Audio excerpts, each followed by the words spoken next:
Here is a 2023 Nissan Rogue Platinum in Scarlet Emerald over charcoal appointed leather interior. I'm Anthony from Hawkeye Rides, and I'm going to go over what's new, starting with the engine option that has been converted to the refined VC-Turbocharged.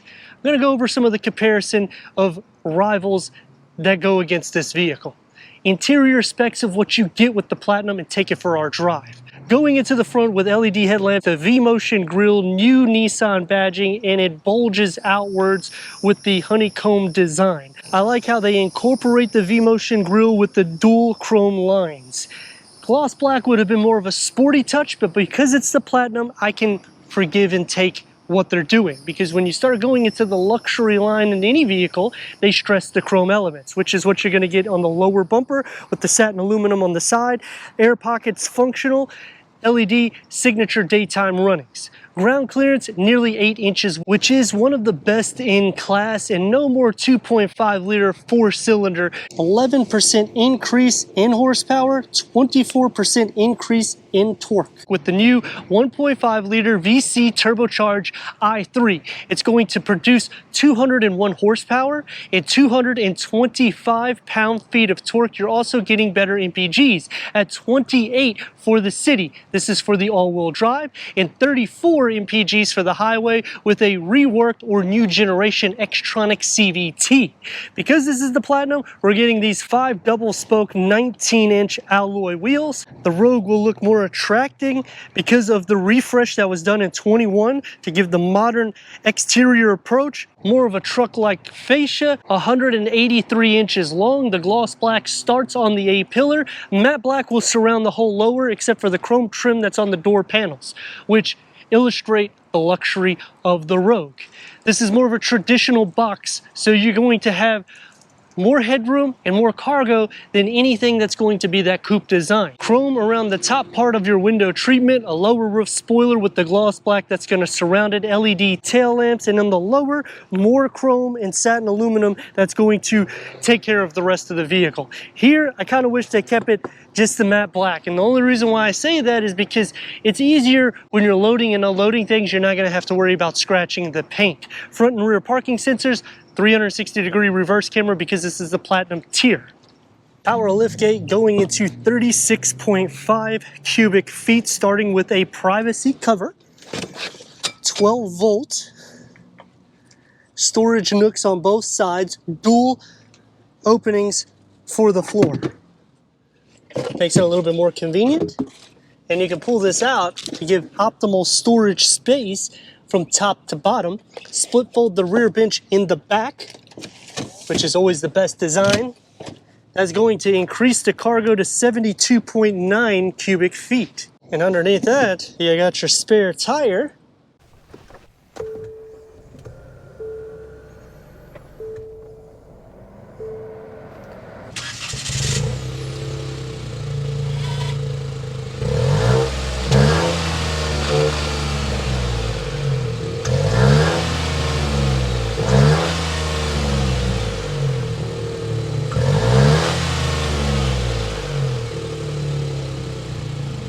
Leather appointed seats, 12-way power seat adjustment for the driver with memory. The passenger gets 4-way power seat adjustment. The dashboard gets a 2-tone, so you have the brown inlays with the heads-up display, and you'll get the soft materials in the front with the contrast stitching, and the dark brown wood with gloss black and satin chrome that's going to be around the air vents and enclosing the lower part of the dashboard. 9-inch color touchscreen display with the premium Bose upgraded sound system, Nissan door-to-door navigation with wireless Apple CarPlay and Android Auto, Sirius XM with traffic and travel link, AM/FM streaming Bluetooth audio, Wi-Fi connectivity, Alexa built in. Put it into reverse, 360-degree reverse camera, full trajectory, and you can change the camera layout to make it easier for your reversing. Dual climate control settings in the front with the heated steering wheel and heated seat switches right next to it. 12-volt USB wireless charging pad with the push button start. The gear lever is going to be surrounded by the wood inlay look, the key fob, and a total of 5 driving modes. off-road, snow, auto, eco, and sport. It's going to be more sporty, open up inside, and it's a deep storage pocket with an area here that you can put some cards. 3-spoke leather wrap steering wheel with the flat bottom, multi-function with adaptive cruise control, lane keep assist, the paddles, and the stocks with the 12-inch digital gauge cluster that can be configurable. And it can go through an array of information for the driver. Bose premium sound system sits on top of the A-pillars. The dashboard and the door panels have the same color contrast that configure into each other. It's going to be more of your everyday materials, and then it starts softening up where it needs to be, one touch up and down for all the windows, and a storage pocket that has a beverage holder in the front. Because this is the Platinum, we got everything, and a large pano moonroof that goes all the way to the back seat for everybody to get vitamin D as soon as I can open it all the way up. For the back seats, 39.2 inches of headroom, 38.5 inches of legroom. I have plenty of space at 6'3". Third climate control setting, heated rear seats, USB ports, air vents in the center, and storage behind both of the front seats. The pano goes all the way behind me, and it is a wider opening for the size of the vehicle, starting with manual sunshades. And the same materials that are found in the front come into the back, soft where it needs to be, and a storage pocket in the bottom. Sitting into the center, headroom is still no issue because this is a traditional SUV, meaning it's not a coupe design. Leg space, the same thing. I have plenty of space, but shoulder and feet space is also taken care of because it's a pretty wide interior, even though this is a smaller SUV. The new VC-Turbocharged i3 engine. 11% more horsepower, 24% more torque, 201 horsepower is what you're getting with the new or next gen Xtronic CVT transmission. I have it in sport mode.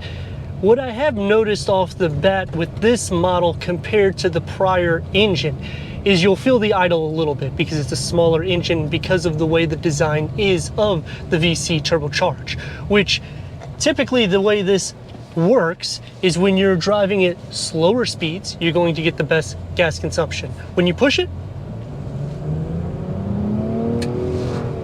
it will convert to a more powerful engine variant, and that's why you'll start getting a little bit less gas consumption. Turn radius at a stop point is going to get about 2 lanes, which is not bad for a vehicle that's under 185 inches long. This will have more power than the all-new CR-V, which is 190 horsepower. The same with the CVT transmission. If you want regular transmissions, the Mazda CX-5 or 50 will be the area to go, or the Volkswagen Tiguan, in which the Tiguan will have less power than this also. So this is going to be a little bit quicker in the 0 to 60s. That one will be an 8-speed. The Mazda will be a 6-speed. And now to really see how she feels, I am using the paddle shifters to check the ratios.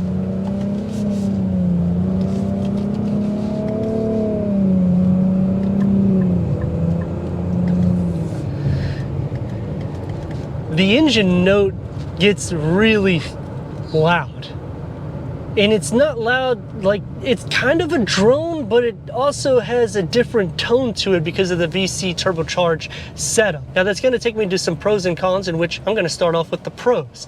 This engine does produce more power, however, you're not getting better towing or payload, so that's a disadvantage to the advantage. You are getting better MPGs for the longevity of the drive, so you'll get more range. It will have more power in its class comparable to Honda, and it sits up high enough. You do have decent clearance at nearly 8 inches, which is good for this type of SUV. You do feel a little bit of the jitter here and there from the Xtronic CVT, but it's also in sport mode, so that's going to happen a little bit more so, especially paired with this new VC turbocharged engine. And I'm not trying to sound like a broken record, but a CVT is ratio driven, which means it's not gears. It goes like 1, 2, 3, just like a transmission, but there's no gears to do that. So it's a belt drive, in which that friction, if you don't do services often with it, can make the CVT go bad.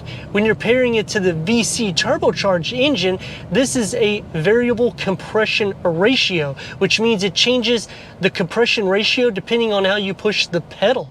When you're doing that at low speeds, the ratio is going to be different and it'll be more optimal for MPGs. When you push it hard, it'll change the ratio yet again and it will suck out those MPGs. But when you have that ratio that's changing plus the CVT ratio that's continuously changing, you can understand why you'll feel jerks here and there. So it's not like the CVT is going bad, it's just because there's so much movement at the same time from two different components that are paired together.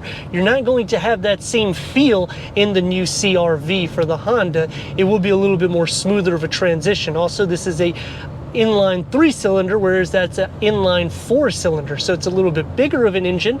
This one's going to be a little bit more optimal for MPGs unless you go into the hybrid trim for the CR-V. Taking me to some cons about the vehicle, that is going to be definitely the biggest, in the sense of people buying the vehicle and not understanding how the components work. So at the beginning they may be thinking that there's something wrong with the CVT or the engine, and it's not. Just drive the vehicle, it'll start getting used to the way your driving pattern is, in which you'll start feeling the jerks a little bit less. Another con is the way this infotainment screen comes out of the dashboard.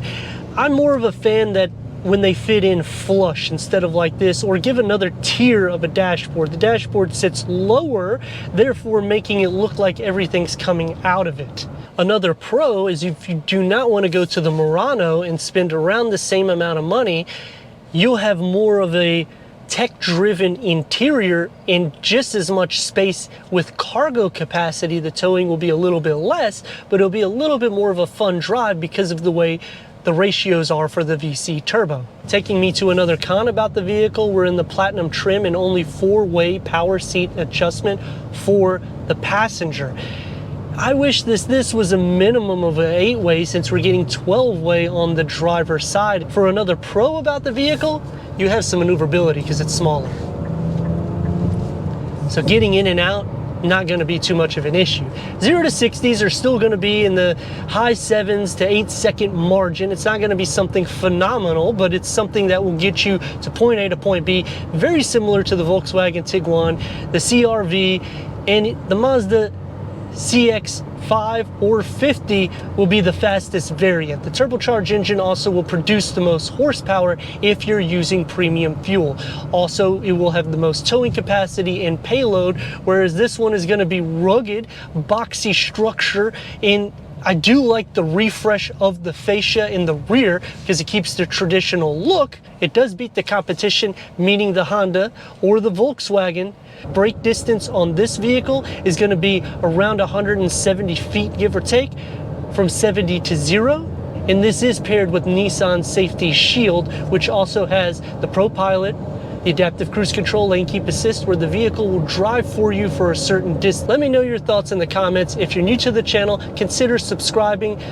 Check out the merchandise website and Instagram. And I'd like to thank Brandon Nissan for giving us this 2023 Nissan Rogue Platinum for our car review.